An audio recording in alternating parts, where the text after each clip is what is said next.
Hora do nosso bate-papo esportivo. Caio Ribeiro já está na sala. Como é que tá, Caio? Tudo bem? Boa noite para você. Boa noite. Caio, eu queria que a gente começasse falando do jogo que encerrou a penúltima rodada do Brasileirão e que também marcou a despedida do lateral Zé Roberto.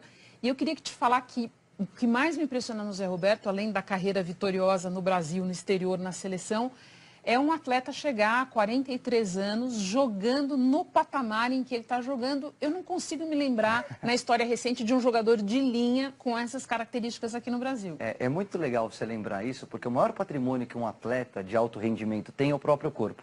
E o Zé é um exemplo disso. O Zé é exemplo para a minha geração, que teve o prazer de jogar com ele, e para a geração de quem ainda está em atividade. E hoje foi o último jogo dele, como profissional, vestindo a camisa do Palmeiras. Olha que bacana a homenagem que foi feita antes do jogo. As duas equipes, tanto o Palmeiras como o Botafogo, o homenageando, aplaudindo a carreira e a pessoa que é o Zé Roberto.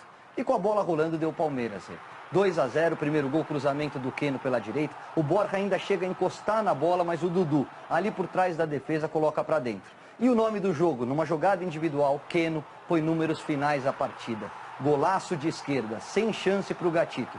Palmeiras 2, Botafogo 0. Caio, quando a gente olha a...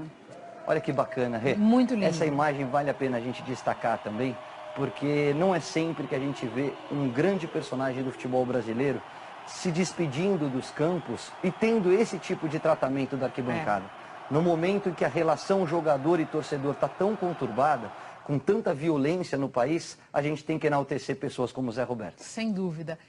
Eu queria que a gente falasse um pouco da classificação. Pelo que eu entendi, os brasileiros classificados para a série de grupos, para a fase de grupos da Libertadores já estão definidos. Estão definidos. Mas ainda tem briga ali para a fase eliminatória, não é isso? É isso, vamos dar uma olhadinha. E a gente tem aqui na primeira página os 10 primeiros colocados, que são justamente aqueles que ainda sonham com as 7 vagas de Libertadores. Fechando o G7 tem o Vasco ali com 53 pontos e eu destaco também o Santos aqui em quarto, porque com a vitória sobre o Flamengo, ele assegurou a posição no primeiro grupo, né, da Libertadores, foge da pré-Libertadores, vamos dizer assim. Vamos virar a página, daqui a pouquinho a gente vai falar que tem muita coisa ainda acontecendo lá embaixo. Entendi. Eu queria falar, você estava falando aí de relação torcedor, jogador e tal, me veio à cabeça o jogo e a expulsão que selou o rebaixamento da Ponte Preta naquele incidente ali com vândalos praticamente no estádio.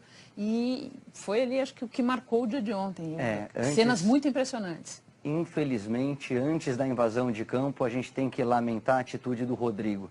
O jogo estava 2-0 e esse tipo de atitude baixa, covarde, em cima do atacante do Vitória, é que custou esse cartão vermelho. 20 minutos do primeiro tempo, a Ponte vencia por 2-0. Com a expulsão do Rodrigo, o jogo mudou completamente. Olha aí ele indignado, mas não tem do que reclamar. O Vitória veio para cima, com 2 gols do centroavante Trellis, que justamente envolvido no lance da expulsão, acabou virando o jogo.